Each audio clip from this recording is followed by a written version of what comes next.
Bonsoir tout le monde, bonsoir mes chers compatriotes, j'espère que vous allez super bien. Ici Maître Marlène Fabienne Soleil-Fontane, ici Marlène Fabienne Soleil-Fontane, votre compatriote. J'ai décidé de vous faire le point de ma journée aujourd'hui, bien évidemment à 9h, aux environs de 9h, je reçois un coup de fil du greffe de la Cour constitutionnelle m'informant de l'audition à laquelle j'ai été convoquée, ou conviée aux environs de 14h. Pour, bien évidemment, affaire me concernant.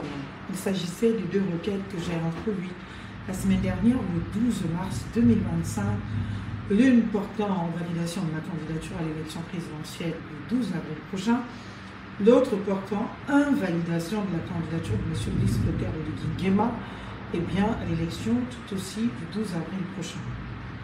Chers compatriotes, c'était un bel exercice, c'était quelque chose d'agréablement bien, et sans pour autant me jeter des fleurs, je pense que c'était super sympa. Et que j'ai été peut-être bien évidemment à la hauteur de l'exercice.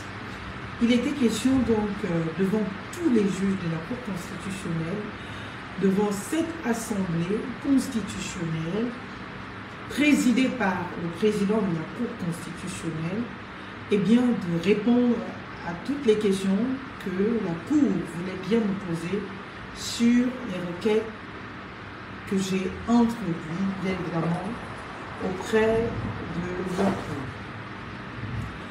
Je me suis donc pliée à l'exercice de répondre à toutes ces questions. C'est ça l'audition. Et les premières questions portaient justement sur la requête. Oui, vous avez saisi la Cour en telle date pour tant. Est-ce que vous pouvez nous en dire plus? Est-ce que vous pouvez nous parler de cette requête? Est-ce que vous pouvez nous dire ce qu'il en est? Je me suis prêtée à l'exercice. Je me suis prêtée à l'exercice de reprendre les propos, bien évidemment, de mes requêtes. Sur la requête portant invalidation de la candidature de M. Brice Clotaire Oligui Nguema, j'ai demandé tout simplement l'annulation de certaines dispositions du Code électoral, notamment les dispositions transitoires qui sont illégales et qui sont anticonstitutionnelles. Il reviendra donc à la Cour de bien vouloir constater du caractère, bien évidemment, anticonstitutionnel de telles dispositions. Pardonnez. De toute façon, devant la Cour, comme je n'avais pas le document devant moi, je vais quand même vous rappeler ce que j'ai écrit dans le document, sur la requête. Je ne vais pas vous faire lecture, sinon ça va vous endormir. Je vais vous en parler. J'ai contesté à la Cour, devant la Cour, les délais de recours qui n'étaient pas naturellement dans l'intérêt des parties requérantes. J'ai précisé à la Cour que, en me posant la question du défaut, par exemple, d'avoir tous les documents complétés pour ce qui est de ma requête, j'ai dit à la Cour que la Commission nationale d'organisation et de coordination des élections n'avait pas fait son travail comme il aurait dû le faire. Pourquoi? Parce que la Commission avait 30 jours pour délibérer, pour examiner les dossiers de candidature, mais a décidé, au mépris total des dispositions de l'article 87, de conclure à la validation de certaines candidatures, comme s'il était tout simplement question de cocher toutes les cases. Et une fois que ces cases étaient cochées, on tombait dans la licéité des dispositions que nous condamnons. Alors que ce ne fut pas le cas, chers compatriotes, ce ne fut absolument pas le cas. Il ne suffisait donc pas pour la commission électorale de vérifier qui a coché toutes les cases pour prétendre à l'élection présidentielle du 12 avril prochain. Non, il ne suffisait pas que cela. D'ailleurs, ce qui était demandé à la Cour, ou du moins ce qui était demandé à la Commission, c'était d'observer un délai raisonnable pour les justiciables afin que ces derniers puissent introduire des recours réguliers et permettre par exemple à un justiciable gabonais d'invalider une candidature, quelle qu'elle soit. Ce droit a été ravi au peuple gabonais, ce qui naturellement n'est pas de droit. Parce que je vais vous lire les dispositions de l'article 87 de la loi électorale. Il est disposé à cet article 87 que tout électeur concerné qui s'estime lésé ou qui a connaissance, ou, ça a tout son sens, qui a connaissance des faits ou actes de nature à constituer un cas d'inéligibilité ou d'incompatibilité peut contester une ou plusieurs candidatures devant la commission électorale compétente avant qu'elle ne soit rendue publique dans les conditions fixées par la loi. Cet article poursuit. La Commission nationale d'organisation et de coordination des élections et du référendum procède à l'examen des déclarations de candidature enregistrées sur toute l'étendue du territoire national, arrête et rend public 30 jours au plus avant la date du scrutin la liste des candidatures retenues pour l'élection. Voilà que notre commission nationale d'organisation et de coordination des élections décide sous moins de 24 heures d'empêcher les citoyens gabonais de faire droit, de jouir de leur droit à contester une candidature devant la commission avant la publication de la liste définitive, ou du moins de la liste retenue par la commission électorale. La loi prévoit 30 jours de traitement de dossiers de candidature pour donner l'opportunité à tout Gabonais, à tout électeur gabonais, qui donc est au fait des candidatures déposées, bien évidemment de saisir la cour, de saisir la commission, au fin de demander à cette dernière l'invalidation d'une candidature, avec les motivations qu'il faut. Seulement, la Commission nationale d'organisation et de coordination des élections a fait absolument fi de cela, a violé le droit du citoyen à une saisine de cette instance, a violé le droit du citoyen à saisir cette commission, a violé le droit de tout citoyen, tout électeur, à contester la candidature des candidats déclarés, des candidats ayant soumis leur dossier devant la commission pour permettre à cette commission de juger en conséquence, en connaissance de cause. D'autant plus que l'examen des dossiers ne doit pas être un simple constat d'avoir coché toutes les cases. Et je l'ai dit, un examen sérieux nécessitait par exemple pour la commission d'aller vérifier de la licéité de tous les éléments produits par les différents candidats. Par exemple, là, on banalise le fait, mais 30 millions de francs. Comment quelqu'un va apporter 30 millions de francs en espèces, sans aucune justification, bien évidemment, aucune traçabilité de la provenance de ces fonds? Le jeu démocratique ne peut pas être un moyen de blanchiment de capitaux. Le jeu démocratique ne peut pas être un moyen, bien évidemment, de considération de l'argent sale. Puisqu'il fallait amener de l'argent en espèces, il était quasiment interdit d'apporter cet argent par virement bancaire. Il était totalement interdit de le donner par chèque. Il fallait amener de l'argent en espèces. Donc la provenance de l'argent n'était pas du tout le problème de la commission irrelative. Donc, bien évidemment, de la caisse de dépôt et de consignation. Et le travail, justement, de la commission dans l'examen des dossiers devait amener peut-être à trouver l'origine des fonds. Ça, c'est un examen sérieux d'un dossier de candidature. On laisse cet aspect. On revient au droit du citoyen, bien évidemment, de se prévaloir devant les juridictions afin de contester une candidature du fait de la connaissance par ce dernier d'un certain nombre d'éléments qui portent atteinte. Je suis en direct, tu es obligé d'attendre. Je fais vite. D'un certain nombre d'éléments qui portent atteinte justement au droit à un procès effectif ou au droit à une réclamation effective, au droit eh bien, à un recours effectif. En condamnant, bien évidemment, les Gabonais au mépris total des dispositions de l'article 87, alinéa 1er, alinéa 2, à ne pas pouvoir jouir de ce droit à un recours effectif devant la Commission nationale d'organisation, de coordination des élections et du référendum, eh bien, les Gabonais, la Cour, et du moins la Commission, a violé le code électoral. Je l'ai signalé, je l'ai rappelé, eh bien, à la Cour, notamment sur les délais. Il est prévu dans tout ce code électoral certaines voies de recours, notamment la voie de recours de 72 heures, qui s'est révélée, eh bien, la voie ultime pour les candidats à l'élection présidentielle du 12 avril prochain.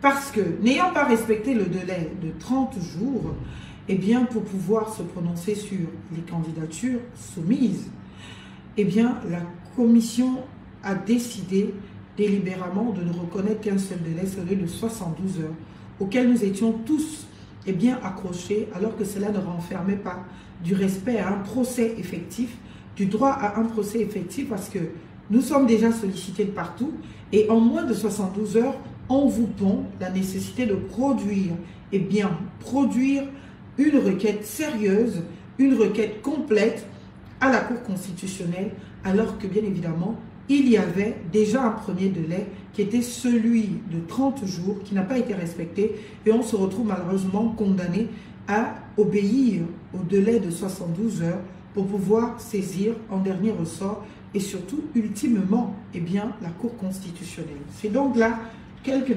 violations déjà retenues. Les principales autres violations sont des violations de la Constitution, notamment des droits absolus inviolables qui lient obligatoirement les pouvoirs publics. Qu'est-ce que cela veut dire?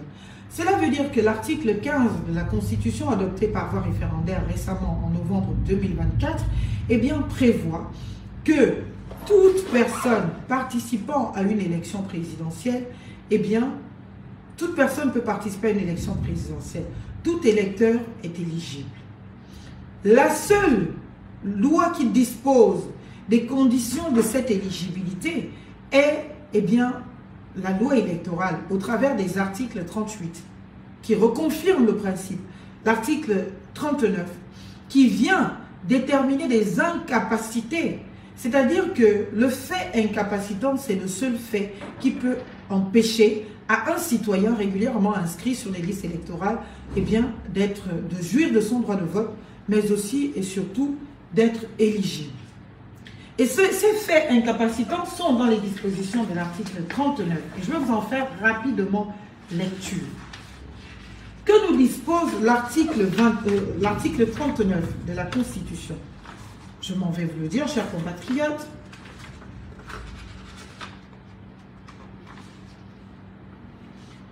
Il est disposé à l'article 39, ce qui suit.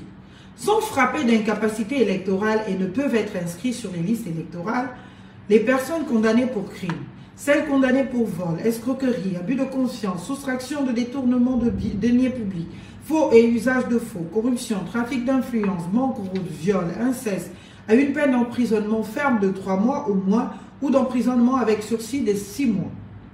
Les personnes condamnées à plus de 6 mois d'emprisonnement ferme pour un délit autre que ceux énumérés au paragraphe précédent, ceux qui sont en état de contumace, les faillis non réhabilités dont la faillite a été déclarée soit par les tribunaux gabonais, soit par un jugement rendu à l'étranger mais exécutoire au Gabon, les mis en débit non réhabilités dont l'ascension a été prononcée par les juridictions financières. Les personnes non réhabilitées, après avoir été frappées de déchéance des droits professionnels en application de la législation sur les procédures collectives et d'appui au nom du passif, les interdits aux mineurs en tutelle et les majeurs en curatelle. Voilà en réalité les faits incapacitants. Donc, tout électeur est éligible. La seule chose qui peut faire qu'un électeur ne soit pas éligible, ce sont les faits incapacitants que je viens de vous citer, et ces faits incapacitants ne se déclarent pas au gré du visage de la personne devant vous. Ces faits incapacitants se déclarent conformément à la loi, se déclare conformément à une décision de justice. Donc, il faut constater par décision de justice le fait incapacitant, qui donc enlève le droit de vote et automatiquement enlève le droit d'être éligible. On ne peut pas te garder le droit de vote et t'enlever le droit d'être éligible, parce que les deux droits sont intimement liés. Et je vais vous dire, ces droits sont protégés par la Déclaration universelle des droits de l'homme, Déclaration universelle des droits de l'homme qui est dans notre Constitution adoptée par référendum. Dans le préambule de cette Constitution, ce qui donc veut dire que c'est une valeur, c'est une mesure, c'est une règle supra-corpus de la Constitution. C'est-à-dire que c'est dedans qu'on va aller piocher, qu'on va aller voir les violations des dispositions des textes de la Constitution pour en déclarer la constitutionnalité ou l'inconstitutionnalité. Un tel élément, il faut le dire, cette Déclaration des droits de l'homme et du citoyen de 1948, 10 décembre, eh bien, prévoit, il faut le rappeler, prévoit bien évidemment des attributs, notamment le pacte civil et sur les droits civils et politiques de 1966, et vous avez même le pacte sur les droits économiques. Pour ne rester que sur le pacte sur les droits civils et politiques, vous comprenez donc qu'une quelconque disposition qui serait de nature à venir limiter le droit d'être éligible, donc le droit de vote, est anticonstitutionnel. Et nous avons plusieurs dispositions de la loi électorale qui constatent de cette violation. Nous avons donc ces dispositions qui donc établissent des conditions de participation à une élection présidentielle. Et je vais vous les reciter. Pendant ce temps, on partage le live, s'il vous plaît. Merci. Les déclarations de candidature sont déposées, 179, sont déposées en 3 exemplaires au siège du ministère de l'Intérieur. Eh bien, chaque dossier de candidature doit, sous peine d'irrecevabilité, comporter les éléments suivants. Une déclaration de candidature manuscrite, un extrait d'acte de naissance légalisé et accompagné, le cas échéant, du jugement supplétif ou reconstitutif y ayant donné lieu.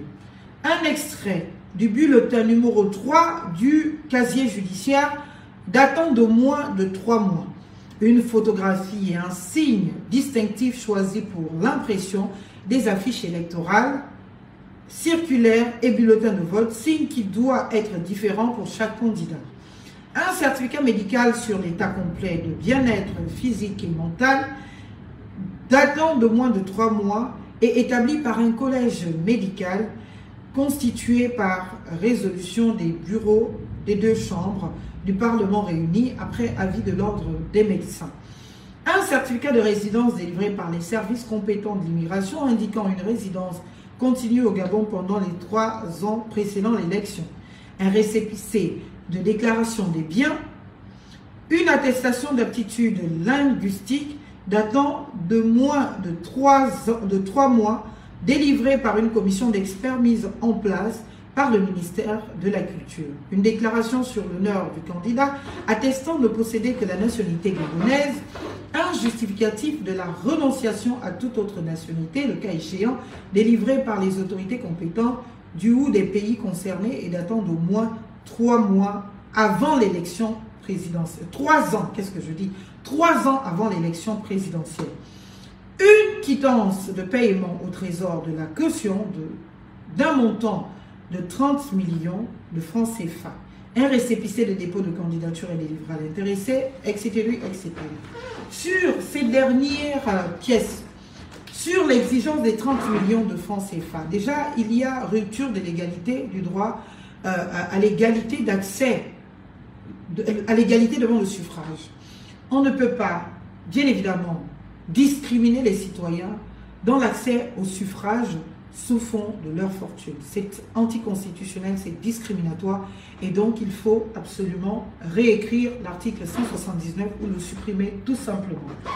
Sur la résidence sur le territoire gabonais, les 3 années précédant l'élection présidentielle.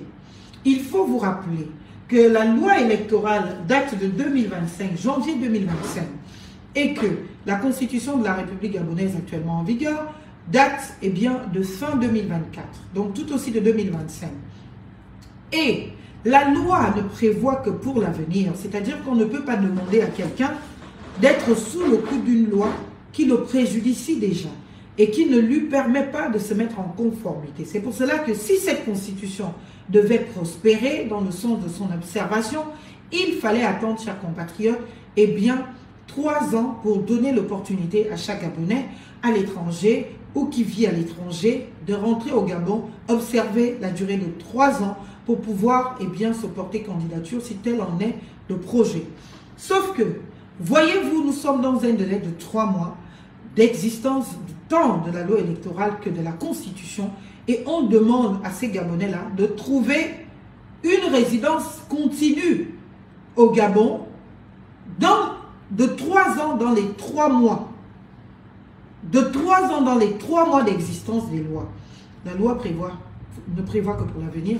Vous comprenez donc à partir de cet instant qu'il est absolument impossible pour tout citoyen gabonais qui le souhaite de se mettre en conformité, bien évidemment, des exigences de cette loi. Donc cette loi, au travers de cet article 179, encore une fois, est anticonstitutionnelle.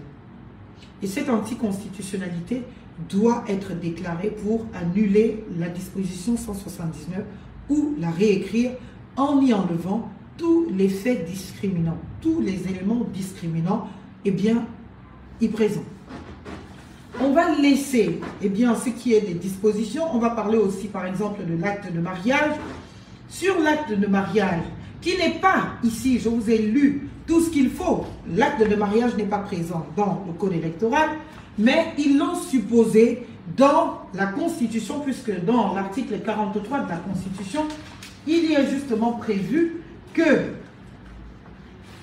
la personne soit mariée à un Gabonais ou à une Gabonaise remplissant certaines conditions.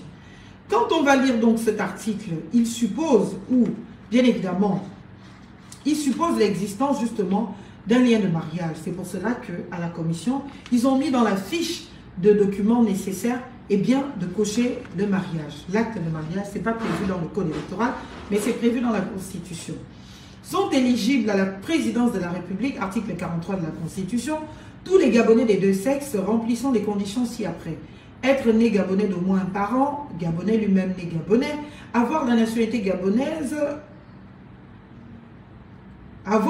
gabonaise unique et exclusive, être âgé de 35 ans au moins et de 70 ans au plus, être dans le droit.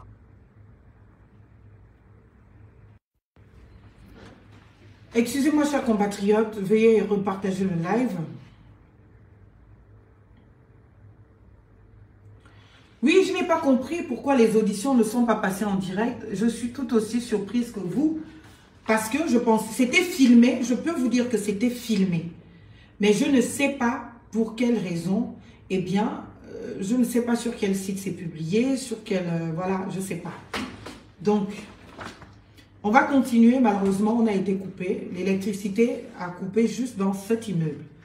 Non pas ailleurs, juste l'immeuble. Heureusement, c'est revenu quelques temps après. Donc, on est là. Excusez-moi. Monsieur Lundou, s'il vous plaît.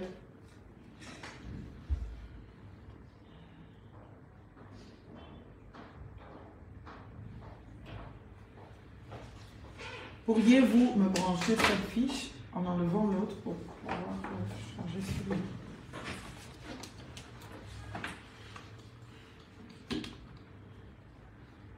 Parfait. J'étais donc en train de dire que, eh bien, devant la Cour constitutionnelle, j'ai aussi relevé le fait que l'article 43, qui donc suppose du mariage, être marié à un Gabonais, né d'au moins un parent gabonais, lui-même né gabonais, oblige donc à avoir un acte de mariage. Et donc, cette exigence qui n'a pas été reprise dans le code électoral, dans la loi électorale, se retrouve présente. On partage, on met les cœurs s'il vous plaît, le live a été coupé, vous le savez. Et donc, cette exigence est contraire à l'article 18 eh bien, de la Constitution de la République gabonaise aujourd'hui. Parce que l'article 18 proclame en son alinéa premier eh bien, du caractère sacré de la vie privée. Et le mariage étant un attribut de la vie privée, on ne peut donc demander à un Gabonais de se marier pour prétendre à la magistrature suprême, pour participer à une élection ou pour participer à une fonction élective. On ne peut pas le demander à un Gabonais. Et donc, au titre de cela, cela constitue pour la Constitution, l'article 43, eh bien, un fait incapacitant qui n'est pas retenu dans l'article 39, 40, eh bien, de la loi électorale. Nous voilà donc en situation d'une incompatibilité, non seulement d'entre la Constitution et la loi électorale, mais aussi en situation de violation de la sacralité de la vie privée proclamée pourtant à l'article 18, sacralité qui est un droit inviolable et qui lie obligatoirement les pouvoirs publics.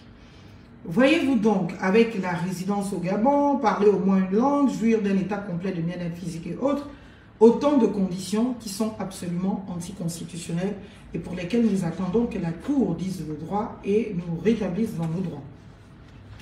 On va donc laisser cela pour l'instant. Pour repartir à l'invalidation de la candidature de M. Brice Clotaire Oligui Nguema, je vous l'ai dit tout aussi, nous avons dans les dispositions transitoires, eh bien, pour commencer par l'ordre juridique national, dans les dispositions transitoires du Code électoral, je vais vous dire ce qui est mentionné. Alors,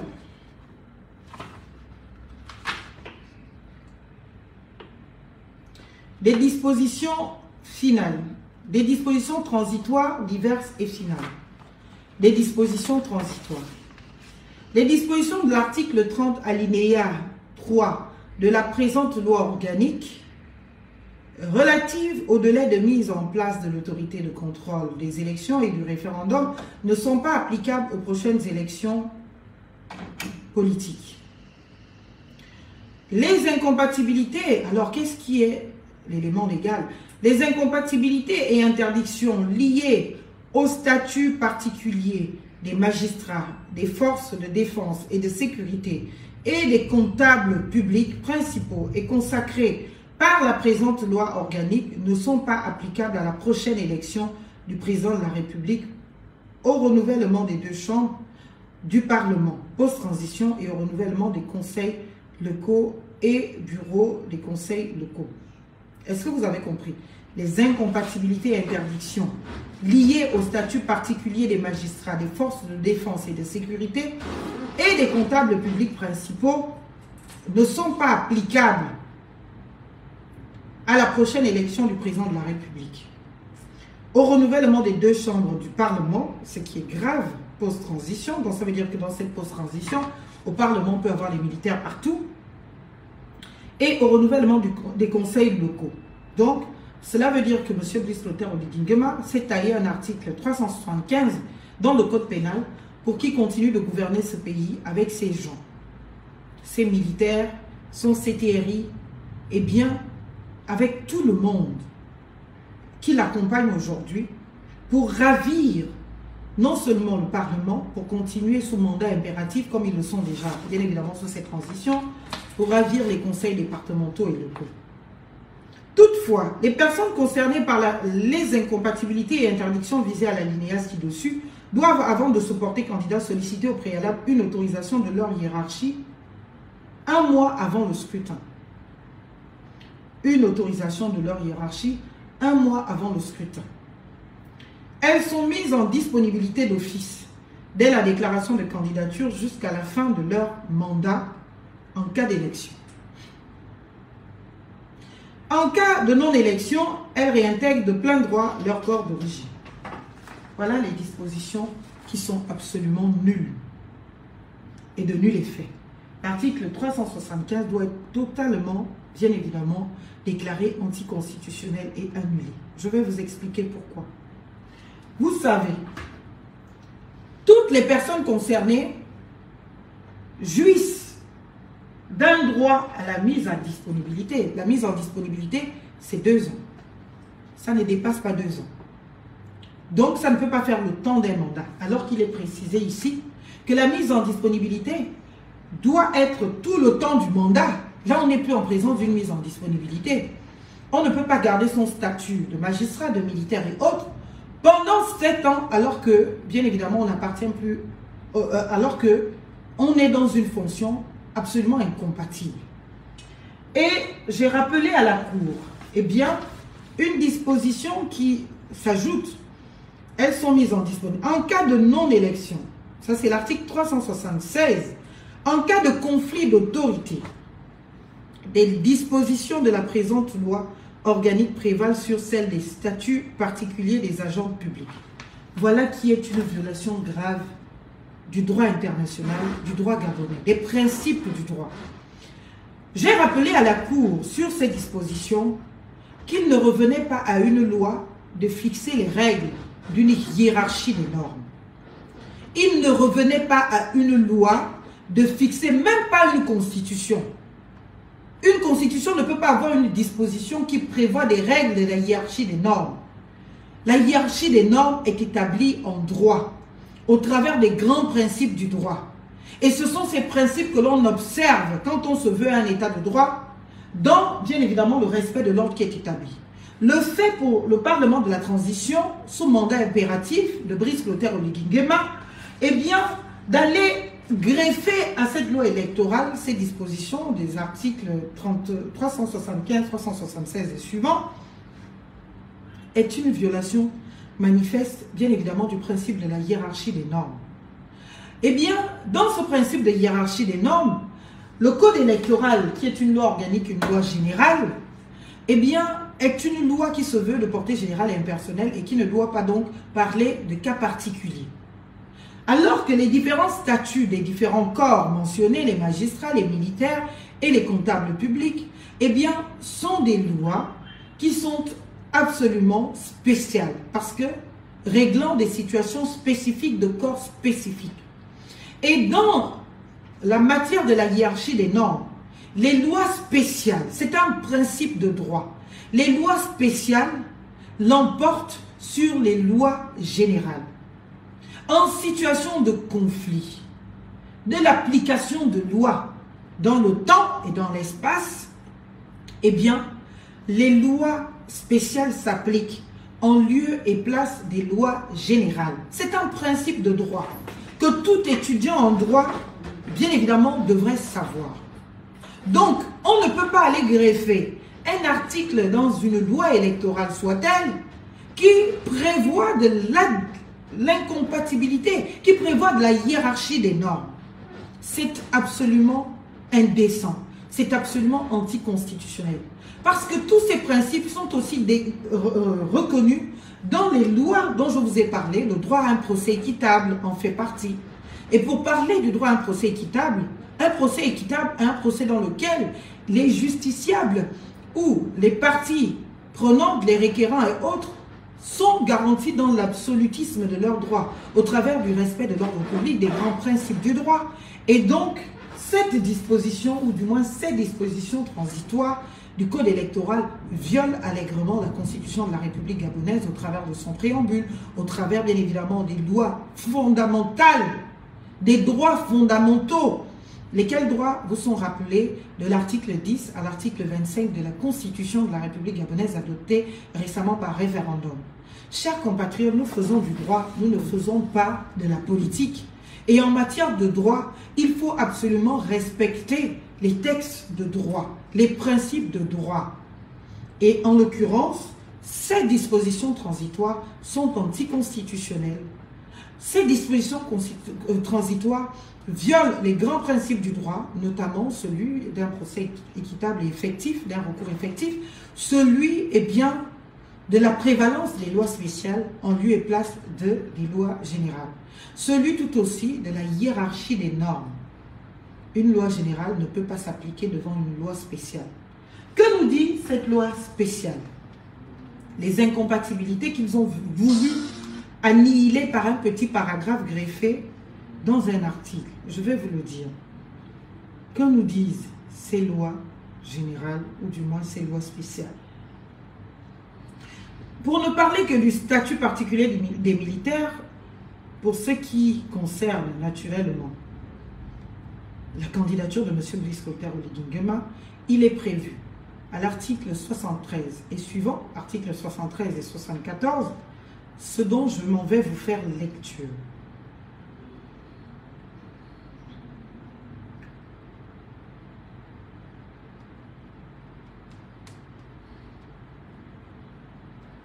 Article 73.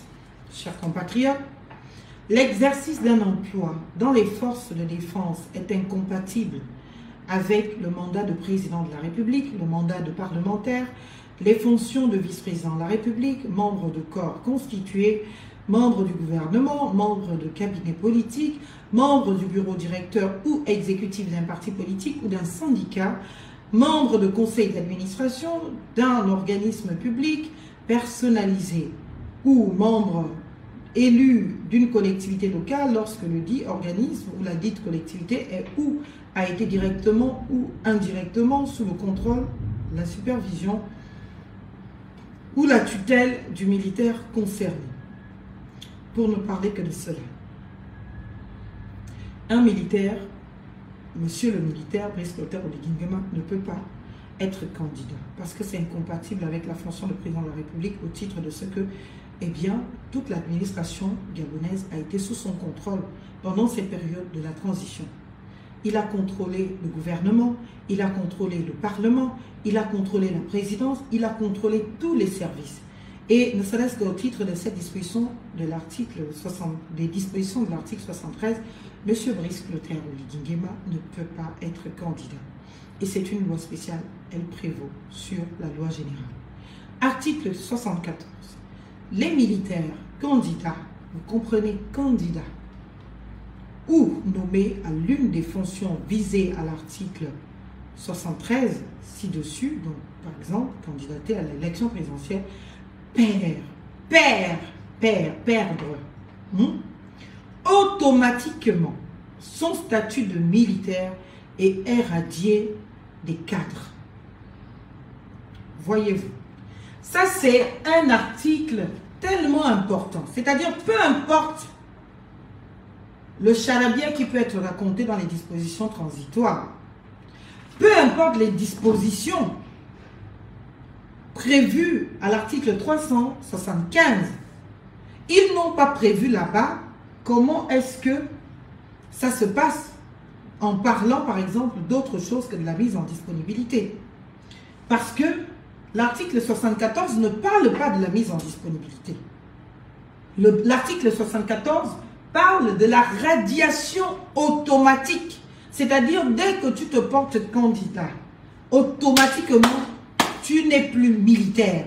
C'est pas que tu es en disponibilité. En disponibilité, ça veut dire que tu continues d'être militaire, tu continues de jouir de toutes les prérogatives militaires, même si tu es affecté pour un moment ailleurs. Et la disponibilité ne dépasse pas 2 ans pour les militaires, selon le même statut particulier des militaires. Au-delà, la disponibilité ne peut pas dépasser, au-delà du fait que la disponibilité ne puisse dépasser 2 ans, il y a un autre fait qui est très important, c'est que la mise en disponibilité ne concerne pas les officiers généraux, ne concerne pas les généraux.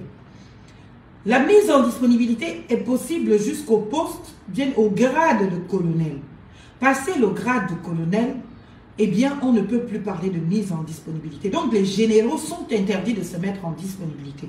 Étant donné que la loi électorale n'a prévu que la mise en disponibilité et rien d'autre, eh bien, là, il n'y a pas incompatibilité. Vous savez, pour juger même de la compatibilité ou de l'incompatibilité des textes, il faut que ce soit les mêmes éléments et de la même nature que l'on retrouve. Puisque le code électoral, dans ses dispositions transitoires, article 375 et suivant, on ne retrouve pas la question de la radiation des militaires, puisqu'on n'en parle pas. Et la mise en disponibilité dont on parle ne se retrouve pas pour les généraux. Donc, on ne peut pas être en appréciation de l'autorité. Donc, la seule autorité qui vaille, c'est la loi du statut particulier des militaires. Et cette loi prévoit qu'un militaire qui est candidat à une élection perd automatiquement sa qualité de militaire. Est radié. Il est radié. Est-ce que vous comprenez? Et il perd, je veux dire, bien évidemment, il est radié des cadres. Il n'est plus un cadre de l'armée et il est radié tout simplement. Est-ce que vous comprenez? Il n'est plus militaire. Il est radié. Et quand vous êtes radié, un fonctionnaire que l'on radie, eh bien, vous perdez tout. Le statut, vous ne l'avez plus. Vous ne pouvez plus avoir les prérogatives de ce statut. C'est pour cela qu'il s'y est de poser la question aujourd'hui, qui gouverne le Gabon?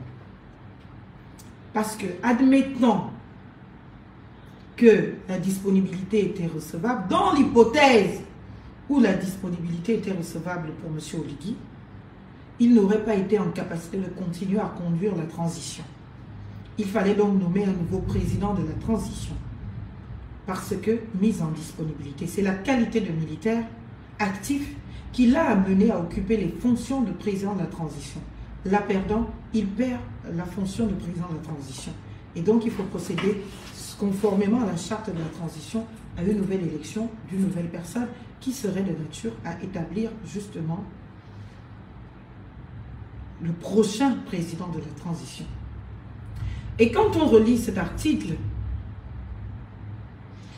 le militaire candidat ou nommé à l'une des fonctions visées à l'article 73 ci-dessus perd automatiquement son statut de militaire.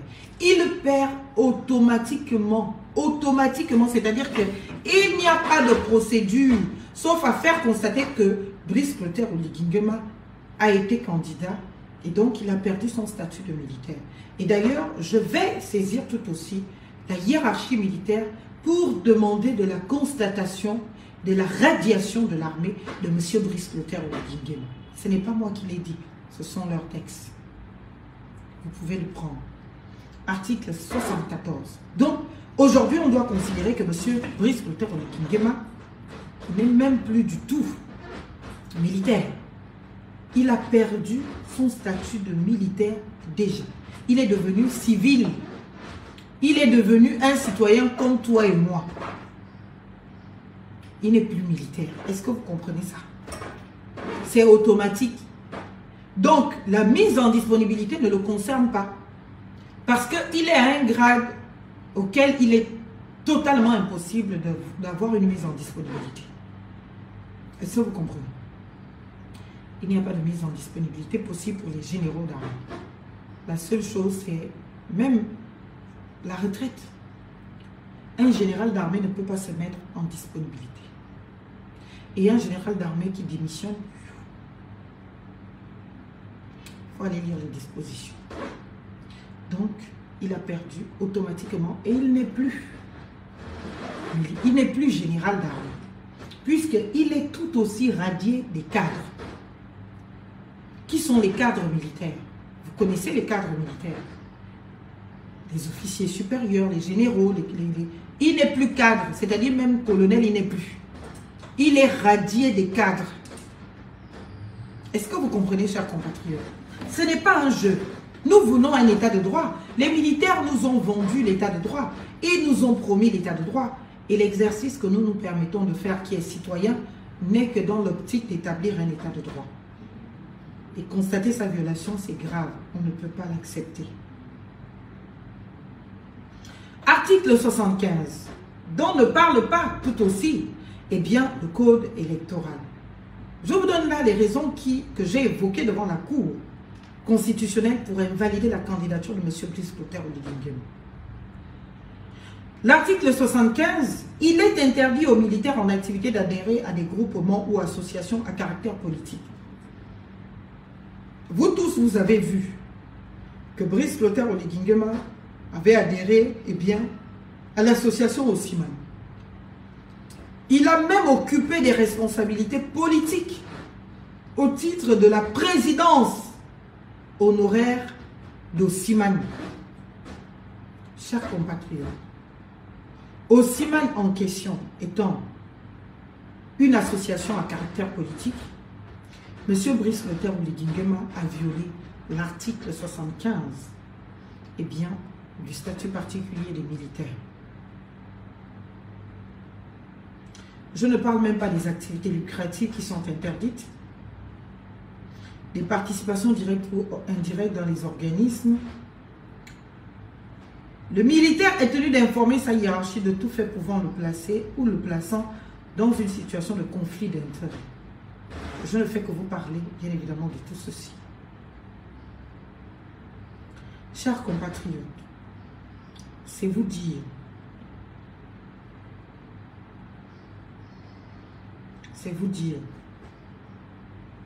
eh bien, toutes les violations de nos militaires.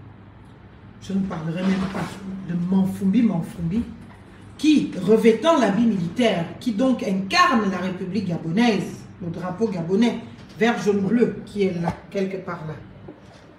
Vous voyez. Qui donc incarne ça. Il décide d'aller faire la campagne d'Oligui. Il a déjà fait pendant le référendum. Il était habillé aux effigies politiques alors qu'il est militaire. Lui aussi, tous les militaires du CTRI doivent être radiés des rangs du militaire. Ce n'est pas moi qui le dis. Ce sont les dispositions du statut particulier des militaires. Donc, si on laisse même, je pense que je vais même repartir voir la Cour constitutionnelle et toutes les juridictions compétentes. Si on laisse même l'affaire électorale, Manfumbi, et tous les autres militaires du CTRI qui occupent des postes à responsabilité dans l'administration publique gabonaise doivent automatiquement être radiés, perdre le statut de militaire. Donc il faut qu'ils arrêtent de se balader avec les habits militaires parce qu'ils sont en plein exercice de l'usurpation de tenue de militaire, d'usurpation d'une qualité professionnelle qu'ils ont perdue. La loi prévoit que c'est automatique. Donc, dès que tu acceptes la fonction, dès que tu es dans la fonction, automatiquement, tu perds. Donc, oublions même la loi électorale. Tous les militaires qui accompagnent le CTRI là sont des hors-la-loi. Ils ont violé leur statut particulier des militaires. Ils ne sont plus dignes de porter les habits et les appareils militaires. Ils ne sont plus dignes d'être considérés généraux et autres. Ils sont radiés des cadres. Est-ce que vous comprenez, chers compatriotes? Ils ne sont plus dignes. Ils ont violé leur propre statut. Ils ont violé leur propre loi. Ce n'est pas moi qui le dispose. Article 74. Le militaire, candidat ou nommé à l'une des fonctions visées à l'article 73. Et dans les fonctions, vous avez toutes les fonctions qu'occupent ces militaires.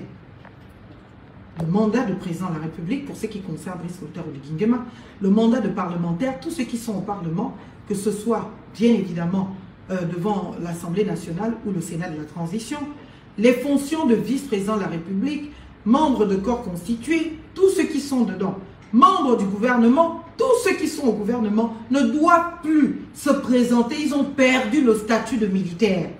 Ils l'ont perdu. Et ils sont automatiquement radiés des cadres militaires. Chers compatriotes, nous voulons un état de droit. Et tout cela commence par le respect, par ceux censés incarner la restauration de cet état de droit et bien les dispositions légales.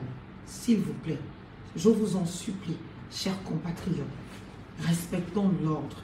Respectons l'ordre. Donc, tout membre de gouvernement, tout membre de cabinet politique, ils sont nombreux dans les cabinets politiques. Il faut les radier. Ils sont radiés. L'armée gabonaise doit recouvrer de ses valeurs, de sa dignité. On ne peut pas avoir une armée absolument indigne de la République. Tous les agents du CTRI doivent être radiés parce qu'ils sont en totale violation de l'article 74 du statut particulier des militaires. Est-ce que vous comprenez? S'il vous plaît.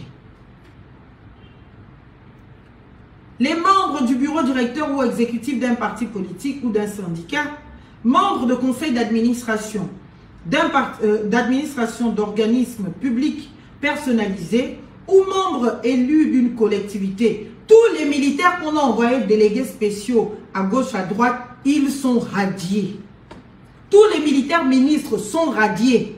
Tous les militaires qui occupent des postes que je viens de vous dire sont des militaires à radier. Parce que leur statut prévoit que c'est automatique. Ils perdent leur statut de militaire, ils ne le sont plus. Donc, être en apparat de militaire, c'est comme ce jeune influenceur ou tiktoker que l'on a attrapé pour le port illégal de l'habit militaire, d'un vêtement protégé. Les militaires du CTRI, en fonction, dans cette période de transition, sont tous en port illégal des tenues consacrées, des tenues protégées, des tenues appartenant à un corps. Ils les portent illégalement, en commençant par Brice Clotaire Oligui Nguema, Et toute sa suite, tous les membres du CTRI ont violé cette disposition. Peuple gabonais, nous voulons l'état de droit, pas un état de non-droit. Chaque jour, je rencontre de jeunes militaires qui ont 21 ans, qui ont 23 ans. Je pense que ces jeunes qui ont prêté serment de défendre la patrie au prix de leur vie ne peuvent pas se retrouver désacralisés comme cela en voyant leur hiérarchie être absolument de non-droit, ne pas respecter les règles, ne pas respecter ce qui fait même le militaire, son statut à un moment. On fait ça comment? S'il vous plaît. C'est un souci de sécurité juridique. C'est un souci de vie de l'état de droit. C'est un souci, bien évidemment, d'absolu respect de l'ordre. Tous ces militaires doivent pouvoir non pas regagner les casernes, regagner leur quartier. Ni militaires, ni cadres. Parce qu'ils sont allés accepter des fonctions à responsabilité. Qu'ils fassent de la politique, ils ne peuvent plus se revendiquer militaires ou quoi que ce soit. Et même pour faire de la politique, il faut des délais. Il faut des délais. Ça, c'est ce qui concerne le code électoral illégal dont je demande l'annulation de plusieurs dispositions pour que ces dispositions soient alignées sur les dispositions de la Constitution. Et je vous ai déjà parlé de la Constitution qui tout aussi, dans ces dispositions du corpus, viole les dispositions du blocus de constitutionnalité, notamment des droits fondamentaux, des droits inviolables de l'homme, des droits absolus. Et donc, au titre de mes deux requêtes, j'ai demandé à la Cour la révision ou l'abrogation de ces lois-là. La révision pourrait amener, par exemple, à la réécriture de certaines dispositions discriminatoires pour permettre, bien évidemment, qu'il n'y ait pas toutes ces discriminations. Chers compatriotes. Toujours sur la candidature de M. Brice Clotaire Oligui Nguema, son invalidation notamment, M. Lundu. Monsieur Lundu, j'ai besoin de vous. On va changer de place parce que je suis fatiguée d'être comme ça. Je vais me mettre là-bas. Ça vous permet de respirer un peu. Alors, vous allez me tenir ça pour me le transférer de l'autre côté. Parce que là, vraiment, j'en ai marre.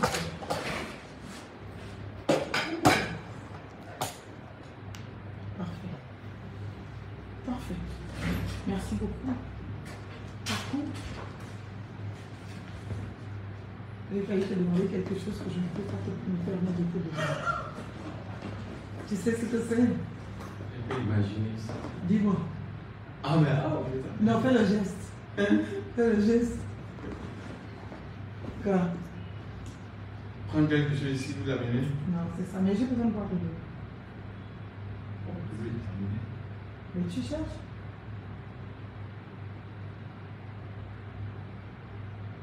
S'il te plaît. Tu as de quoi? Une bouteille de pardon. Il fait chaud.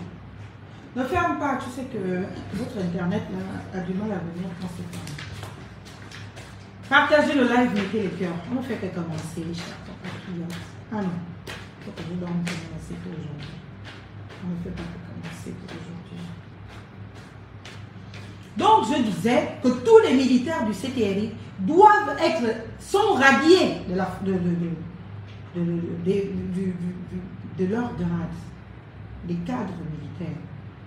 Tous les militaires qui ont un poste haut. Donc, les jeunes militaires là, ceux qui n'ont pas de grade là, ceux qui n'ont pas eu de poste, c'est vous qui allez prendre les postes de nous. Parce que tous ces gens, ils se sont déjà fait briller. Et ce n'est pas moi qui le dis. Ce n'est pas moi qui le prévois. Ce sont les dispositions qui encadrent votre activité qui le prévoit. Est-ce que vous comprenez? S'il vous plaît, je voudrais que vous compreniez. C'est absolument important. Maintenant, on vient, ça c'est ce qui est de l'ordre national. Et dans l'ordre national, on a la charte de la transition. Et dans cette charte de la transition, il y est prévu quoi d'autre? Il y est prévu, que tout membre du gouvernement de la transition ne peut participer à des élections. Nous savons tous que M. Brice Clotaire Oligui Nguema a été justement ministre de l'Intérieur, ministre de la Défense pendant 5 mois et quelques jours. À ce titre, il est concerné et frappé par, eh bien, l'obligation pour tout membre du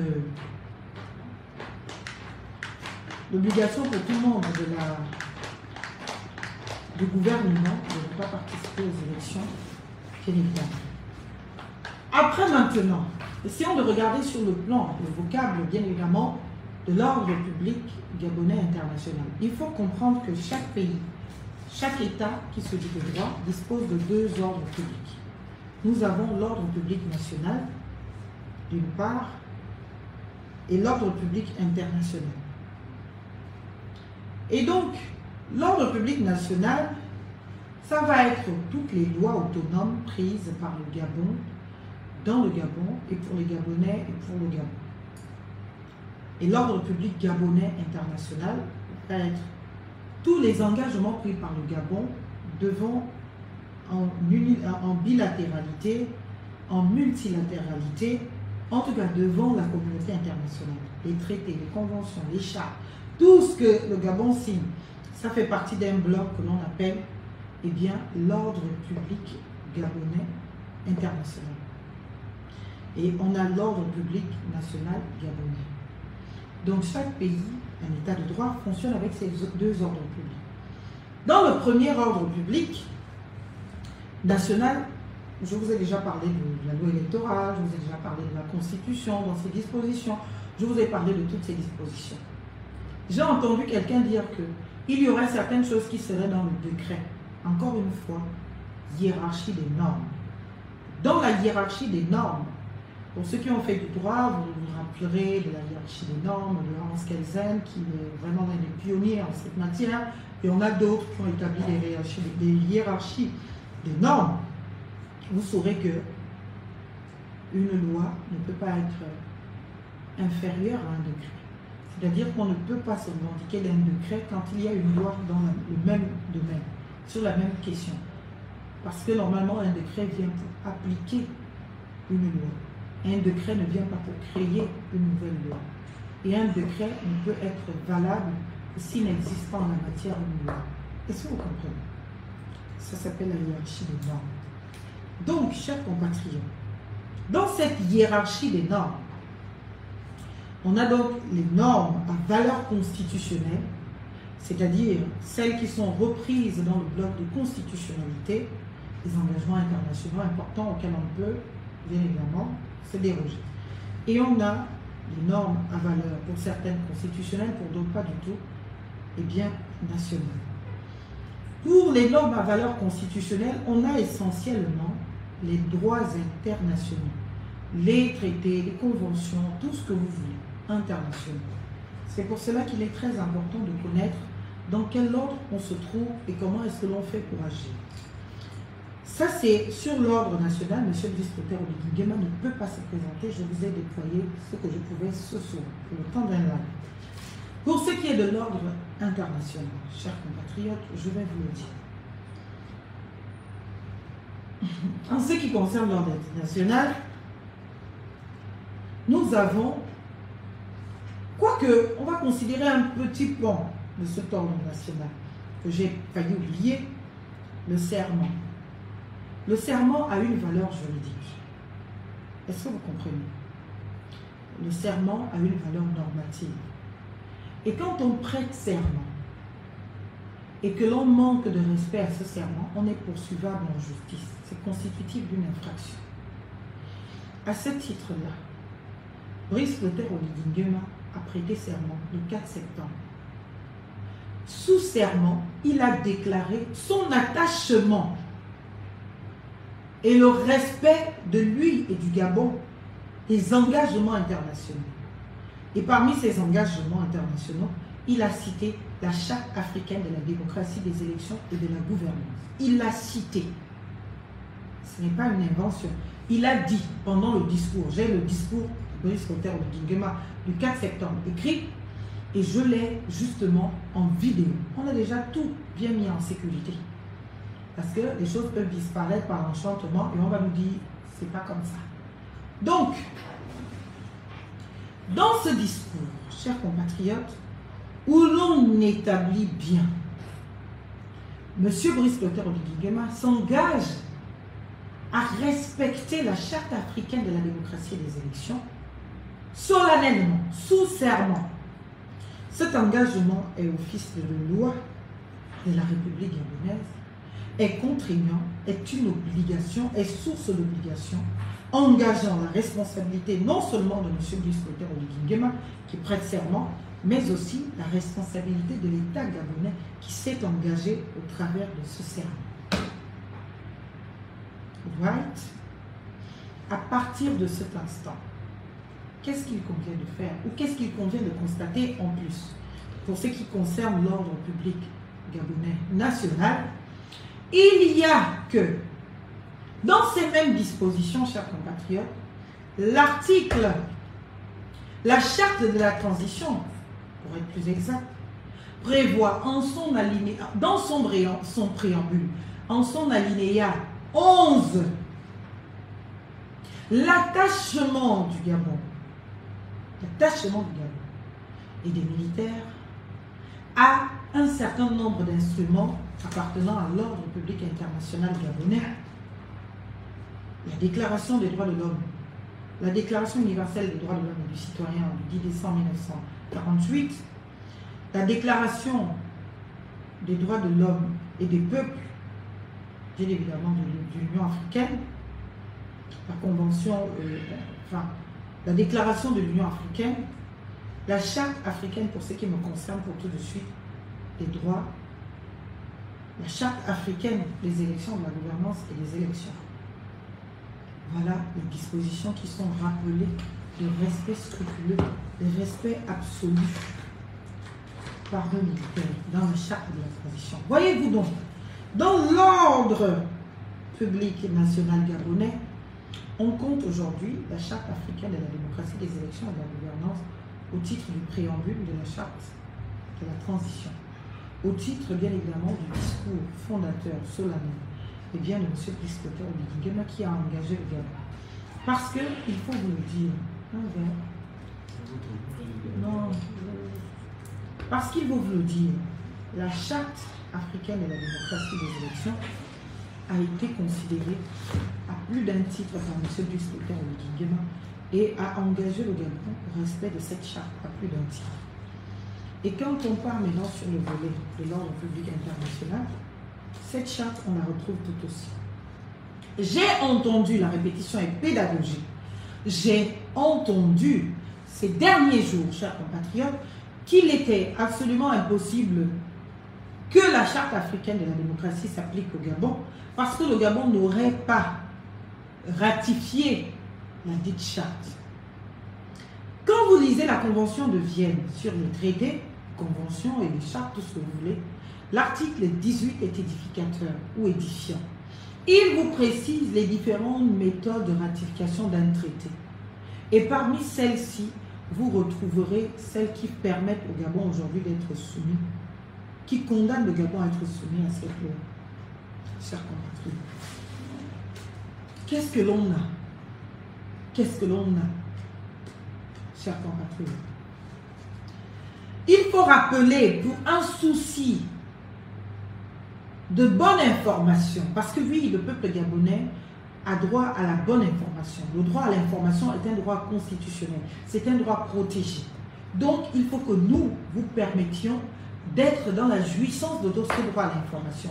Pas la jouissance des fake news, la jouissance d'un vrai droit à l'information, une information recoupée, une information dont on peut déterminer la traçabilité, une information vérité falsifiable, c'est-à-dire une vérité scientifique établie jusqu'à preuve du contraire.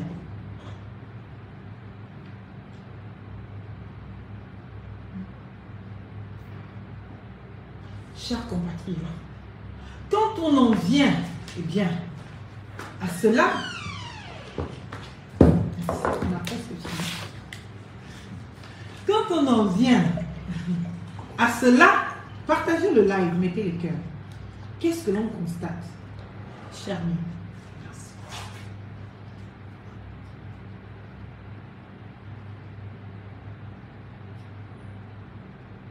J'avais vraiment ça.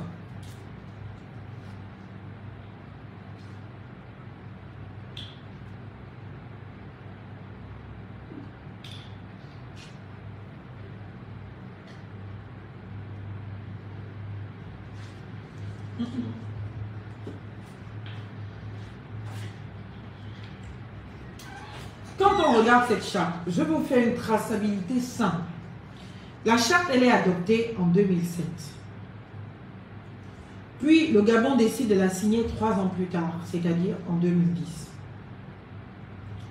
Puis, eh bien, en 2012, cette charte devient opposable à tous les États membres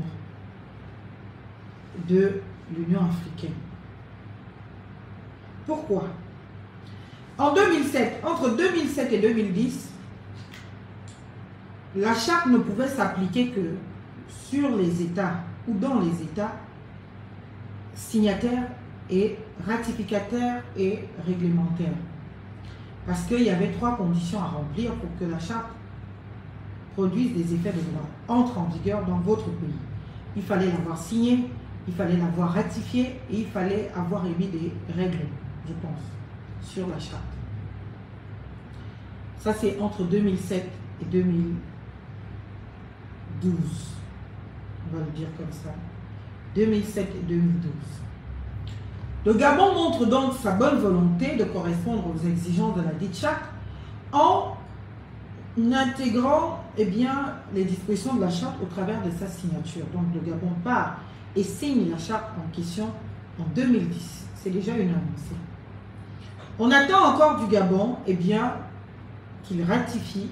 Après, l'exigence des règlements avait été supprimée, donc il fallait la ratification. Sauf que, dès la création de la charte, et le Gabon le savait, en signant en 2010, il fallait un quota de 15 pays, si je ne minimise pas, signataires pour que la charte soit considérée rentrée en vigueur dans tous les États membres de l'Union africaine. Et c'est en 2012 que cette charte a atteint le quantum nécessaire, c'est-à-dire le nombre de signataires requis. Signataires, ratificataires, tout ce que vous voulez. Donc en 2012, les gens ont signé, les gens ont ratifié. On a atteint le nombre exigé pour que la charte rentre en vigueur dans tous les États membres de l'Union africaine. Est-ce que le Gabon est un État membre de l'Union africaine? La réponse est simple. Oui, le Gabon est un État membre de l'Union africaine. Sauf si aujourd'hui, on ne veut plus que le Gabon soit un État membre de l'Union africaine. Auquel cas, on décide délibérément de ne pas participer au respect des dispositions de cette charte. Mais je vous le dis encore une fois, M. Brice Clotaire Oligui s'est engagé à respecter les dispositions de cette charte. Il a dit nommément, il s'est engagé au travers de son rappel dans la charte de la transition, dans le préambule de la charte de la transition, à respecter cette charte. Mais même s'il ne l'avait pas fait, dans notre ordre juridique international, le Gabon est soumis au respect de cette charte parce que le Gabon est un État membre de l'Union africaine, parce que, le Gabon s'est retrouvé depuis 2012 d'application immédiate de cette charte, parce que en 2012, le quota exigé pour l'entrée en vigueur de cette charte dans tous les États membres, donc signataires ou pas signataires, on s'en fiche. Ce qui compte, c'est que vous soyez État membre, la charte s'applique à vous. Donc, les dispositions de cette charte, notamment l'article 25, alinéa 4, qui prévoit que tout acteur de changement anticonstitutionnel de gouvernement, peu importe la nature ou la dénomination que l'on veut donner à ce changement anticonstitutionnel, coup de libération, coup de divination, coup de perpétration, coup de perpétuation, coup de restauration, coup de sauvetage du système Bongo-PDG, coup d'angélisme, coup de Josué, coup de Jésus, tout ce que vous voulez donner comme nom à ce changement anticonstitutionnel n'en fait pas moins un changement anticonstitutionnel. Et c'est ce qui compte. Le fait que ce soit une arrivée au pouvoir par un changement anticonstitutionnel est constitutif, bien évidemment, de ce qu'il faut pour que les auteurs des actes anticonstitutionnels, des changements anticonstitutionnels du gouvernement n'aient pas à postuler, à participer aux élections organisées pour la sortie de la période de transition et pour le rétablissement de l'ordre démocratique. Est-ce que vous comprenez? Il leur est même interdit plus loin autre chose, mais pour l'instant, c'est d'abord ce qui nous intéresse. Et M. Blaise Clotaire Oligui Nguema est le principal acteur du changement anticonstitutionnel du gouvernement en 2023. Et donc, il est sous le coup de cette charte africaine de la démocratie, des élections et de la gouvernance. Et il doit donc ne pas se présenter en respectant les prescriptions de la dite charte. Sauf pour lui, eh bien, de vouloir un passage en force et s'exposer aux poursuites des juridictions internationales au-delà de celles nationales. Parce que s'il fait un passage en force, comme il l'organise depuis plus d'1 an, eh bien, la raison pour laquelle on fait précipitamment les élections là, n'aura servi à rien. Parce qu'on fait précipitamment ces élections pour une simple et bonne raison, pour revenir à nouveau dans le concert des nations. Pour ne plus être suspendu par, eh bien, la communauté internationale. Pour recouvrer tous ses droits et pour avoir accès à tout ce que jusque-là est resté inaccessible. Parce que le Gabon étant dans une période de transition du fait d'une prise de pouvoir anticonstitutionnelle. À partir de cet instant, vouloir précipitamment aller dans un ordre démocratique, alors qu'on est soi-même porteur des germes des actes anticonstitutionnels, de l'inconstitutionnalité, eh bien, c'est une violation qui ne saurait être punie. Et les juridictions compétentes, tant africaines, onusiennes qu'internationales, vont poursuivre et amener, eh bien, les militaires au Gabon à répondre de leurs actes. Qu'ils fassent soit bien. Ce n'est pas ce que je leur souhaite. Je leur souhaite qu'ils retournent carrément dans leur caserne, dans leur maison plutôt, parce que les casernes, ils ont tout violé. Ils ne sont plus dignes d'être militaires. Ça, c'est une chose. Et la fin de cette transition nous en atteste. Ils ont violé le statut de militaire. Ils sont rentrés dans des comportements qu'ils ont jadis dénoncés, pour lesquels ils ont justifié ou tenté de justifier le coup d'État. Et ils sont donc devenus absolument indignes d'être militaires. Parce qu'un militaire est un homme d'honneur, une femme d'honneur, et a des règles, des principes. Et tous ces principes ont été violés.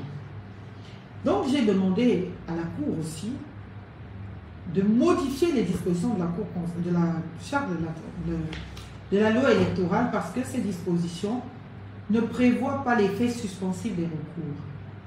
Alors que l'effet suspensif des recours est absolument nécessaire.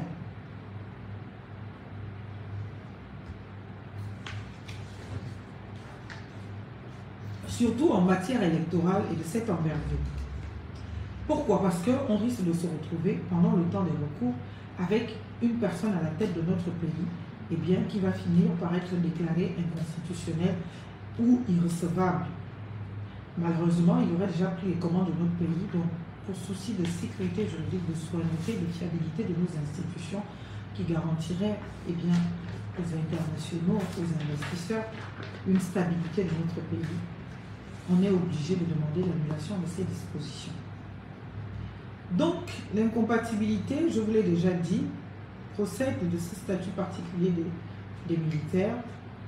Et on vous a dit que c'est une loi spéciale. Les généraux, selon l'ordonnance dont je vous parle, les généraux ne peuvent être mis en disponibilité. Ça aussi, je vous l'ai dit. Article. Il me faut vous les vérifier. Vous les vérifiez parce que c'est important. Que vous ayez les preuves, les armes pour vous défendre. Chers compatriotes, nous voulons l'état de droit, pas l'état de non-droit. Et tout ceci n'est pas de nature à traduire de la licéité et de la transparence de cette élection. Cette élection est déjà entachée par la candidature de M. le secrétaire Olivier Nguema, violant toutes les règles et tous les principes de droit, ce qui n'est pas normal.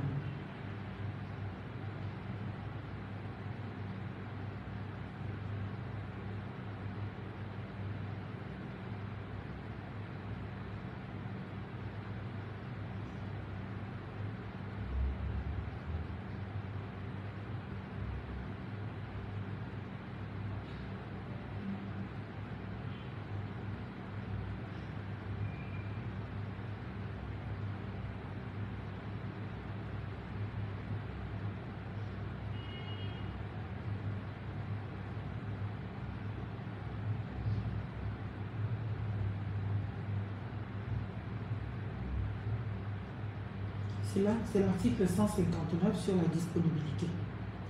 On ne parle pas des officiers généraux. Jamais. C'est écrit là. L'officier de carrière ayant accompli plus de 15 ans de service, dont 6 au moins en qualité d'officier, peut être en qualité d'officier, peut être admis sur sa demande à cesser temporairement de service dans les forces de défense. Il est alors placé en disponibilité pour une durée de 1 an à 2 ans, non renouvelable, pendant laquelle il ne perçoit aucun traitement mais conserve ses droits au supplément pour charge de famille. L'officier de carrière en disponibilité est remplacé dans les cadres. Il peut être rappelé à l'activité à tout moment, soit sur sa demande en fonction de la disponibilité de l'emploi, soit d'office lorsque les circonstances l'exigent. La disponibilité ne peut être accordée qu'une seule fois dans la carrière. Voyez-vous, le secrétaire Olivier Nguema vous a proclamé et clamé. Il vous a proclamé et clamé qu'il a été mis en disponibilité, même si c'est même pas ce qu'il a dit. Il a dit, j'ai été mis en indisponibilité. Il faut aller-y comprendre. C'est revenu, c'est bon. Vous signalez le live pourquoi, chers compatriotes, et non nous vivons. Vous signalez le live pourquoi.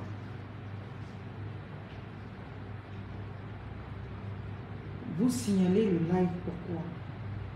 Tell me. Oh, merci beaucoup. Le drapeau a été... Mais monsieur Lundu, viens voir comment vous avez incliné mon drapeau. Je n'avais même pas remarqué. Oh là là.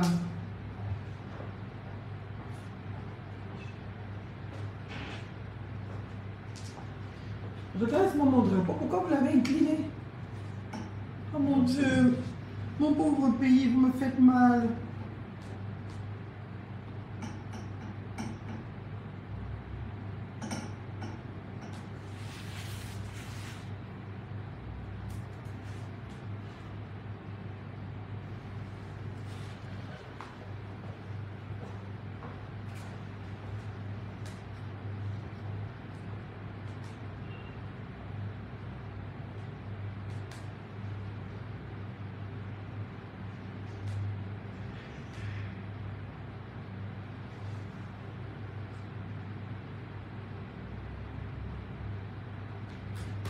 Donc, chers compatriotes, j'étais en train de vous dire que il a parlé de mise en disponibilité, en indisponibilité. J'ai été mis en indisponibilité par la cour. Et vraiment, c'est là où parfois je suis obligée de retomber dans les histoires de tradition. Même Marie et Nguyen, là, c'est pas la peine. Je vous assure. C'est pas la peine.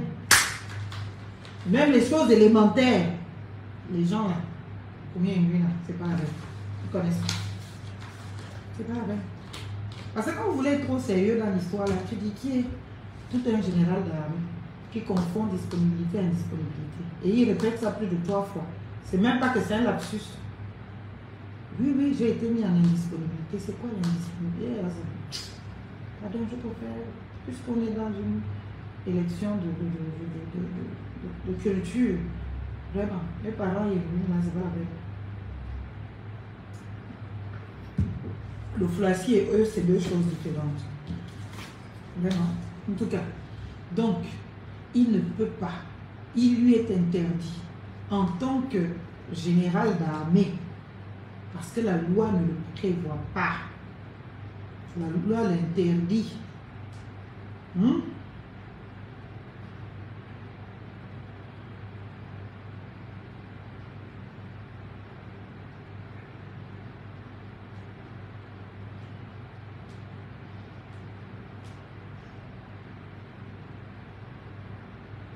Excusez-moi.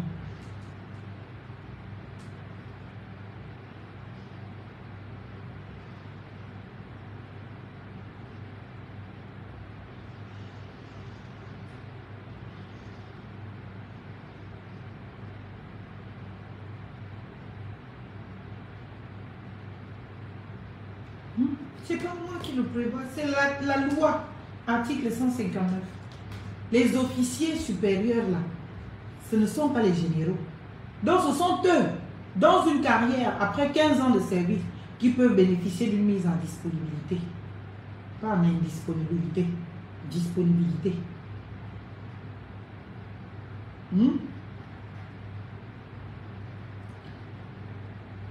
Donc, lieutenant, colonel, officier, machin, tout ça, oui.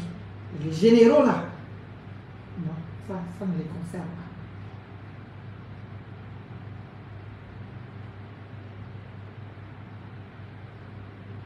Est-ce que vous comprenez? Défendons la République, défendons l'état de droit. C'est notre pays. Nous avons l'obligation de dire aux nôtres qui font mal. Pas besoin de rentrer dans vos commentaires, dans vos histoires, de vouloir chercher les intrigues là où il n'y a pas. C'est factuel. Ce n'est pas moi qui ai écrit ces textes. Il a bien changé une loi pour épouser une femme. Il aurait pu penser à changer cette loi, si tant est que voilà, on est devenu dans la République de la personnification au gré de ses intérêts personnels, du changement des lois qui ne sont plus de portée générale et personnelle, mais de portée personnelle et particulière. La loi au Gabon est devenue de portée particulière et personnelle. Elle n'est plus de portée générale et impersonnelle. Il faut que cela cesse. Ce n'est dans l'intérêt de personne. Et vous ne trompez personne. Vous avez voulu tromper la communauté internationale au départ. Ce n'est pas en précipitant les élections que vous allez arriver à intéresser la communauté internationale dans le sens de vos rétablissements. Vous violez les dispositions auxquelles vous vous êtes engagé, il vous sera appliqué ce qu'il faut. That is the fact. And they won't deal with it. We have to be absolutely respecting the international law. We take engagement on being respectful, respecting. So, be back. Je connais que lui, là, il parle pas anglais, donc ça sert à rien. Les atteintes aux droits fondamentaux, tout aussi justifiées pour moi dans cette requête, le retrait de la candidature de M. le secrétaire de Guinée. De nombreuses contradictions avec la nouvelle constitution, le non-respect des engagements pris par M. le secrétaire de Guinée, discours du 30 août, du 4 septembre, la charte de la transition, un truc. En tout cas, vous avez l'essentiel de la requête. Elle m'a tellement coûté cher. Je vous ai dit, c'est 100 000 francs. La requête, 100 000. Plus les photocopies, plus les lois, plus ceci, plus cela. C'est beaucoup de choses. En tout cas, comme je crois en un état de droit et que je ne vais pas pour l'instant prêter des intentions à qui que ce soit, je ne vais pas prêter des intentions à qui que ce soit. Je déclare donc faire confiance à la Cour constitutionnelle en espérant qu'elle vise le droit, déclare l'inconstitutionnalité de toutes les dispositions portées atteinte aux droits absolus et fondamentaux. J'attends de la Cour constitutionnelle qu'elle donc annule cette disposition. On a encore coupé le courant. Là, c'est encore tout l'immeuble. Là, c'est tout le quartier. Ouais. Putain. Pardonnez-moi. Vous me voyez? Je suis là. eh bien, on est dans le noir. Comment on fait ça? Monsieur, vous devez m'aider avec la caméra. Je vais finir mon live. Donc, je vous disais tantôt, chers compatriotes, que attrapez un peu en haut comme ça, pour que mes compatriotes me voient quand même. Voilà. Mettez-vous un peu de ce côté. Voilà, chers compatriotes, nous allons donc devoir faire avec les moyens de bord. Et voilà, nous sommes dans le noir. Tout lui est dans le noir. Il y a quelques secondes, nous étions les seuls que dans le noir, c'est-à-dire, eh bien, l'immeuble où je suis. Maintenant, c'est tout lui qui est absolument dans le noir. Voilà, la restauration de la dignité du peuple gabonais. À 23 h, tout le monde doit dormir dans le noir. Eh bien, c'est la chaleur toute cette nuit, au-delà de ce qu'il y a eu la pluie. Et voilà. Donc, je voulais vous faire état de cette audition que j'ai trouvée bien. J'ai trouvé les juges bienveillants. Tout ce que j'espère et je souhaite, c'est qu'ils disent le droit. S'ils disent le droit, absolument, ma candidature sera validée. S'ils disent le droit, absolument, la candidature de M. Brice Clotaire Oligui-Nguema sera rejetée. Maintenant, si la candidature de M. Brice Clotaire Oligui-Nguema est maintenue, c'est qu'ils n'auront pas dit le droit au-delà de mes prétentions, au-delà de mon audition, donc de ma plaidoirie, on va dire comme ça, à l'occasion de cette audition, au-delà, bien évidemment, de la brillante intervention de Maître Gisèle, qui donc m'accompagnait dans cette procédure, et finalement, c'est aussi constitué. Voilà. Quand deux bonnes femmes décident d'aller défendre le droit et la République, je vous assure que c'est absolument magnifique. Et c'était un beau moment, même si, bon, les crispations de la Cour constitutionnelle, je ne les comprends pas. C'est l'endroit où on devrait se sentir le plus libre au monde du Gabon, mais tout le monde est crispé, tout le monde a peur, tout le monde est dans cet état de peur absolue. Je ne comprends pas. J'aurais bien voulu faire des photos pour vous dire je suis rentrée à la Cour constitutionnelle, je suis sortie à la Cour constitutionnelle. Je sais que j'ai fait une interview, je sais que j'ai été filmée par la presse de la Cour constitutionnelle, seulement je ne sais pas où est-ce qu'il faut aller chercher eh bien, les reportages relatifs. J'ai même été interviewée à la sortie pour parler justement bien de mes deux requêtes. J'espère que d'ici peu, j'aurai l'opportunité de voir tant les images voilà, visuelles, des photos, audiovisuelles, bien évidemment, de ces différents passages et que on pourra vous partager à vous, peuple gabonais, eh bien, la réponse à cette audition que j'ai dû faire cet après-midi. Je vous aime, je vous souhaite de vous porter très agréablement bien. Je vous souhaite une excellente nuit. C'est votre candidate, Marième Fadeni Soulef-Mpam, la candidate du peuple, la candidate qu'il vous faut. Et soyez prêts, je ferai une déclaration dès que j'ai ma décision. Dès que j'ai mes décisions, dès que j'ai les deux décisions, je vous ferai une grande déclaration. Eh bien, si ma candidature est invalidée, eh bien, je vous ferai une grande déclaration pour vous annoncer, bien évidemment, mon alliance, ou du moins le fait de rejoindre l'équipe du prochain président, soit, eh bien, je n'aurais pas, ma cause aurait été entendue, eh bien, on continuera cette élection, eh bien, tranquillement. Et vous me verrez, et vous me voterez, et je serai votre prochaine président de la République.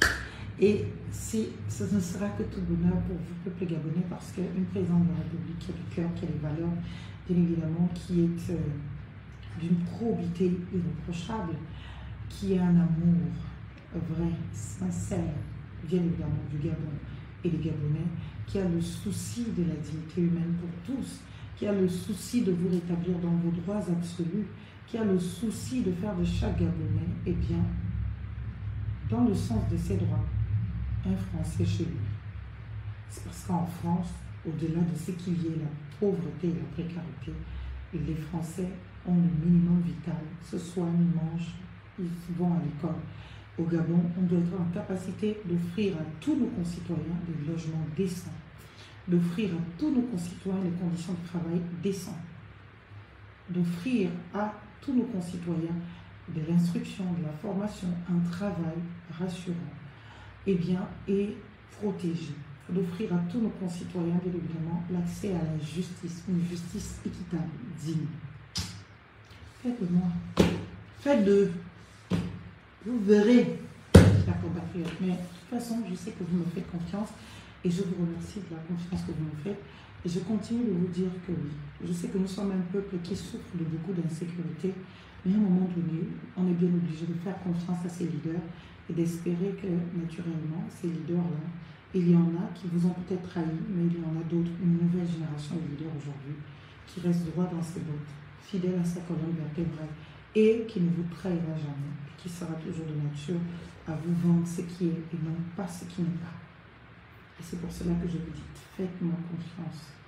Quoi que je vous dise demain, acceptez, comprenez, parce que c'est moi qui vous le demande, et ça devrait vous rassurer. Je vous remercie, bonne soirée, et à très bientôt les miens. Bisous. Mouah. Ciao.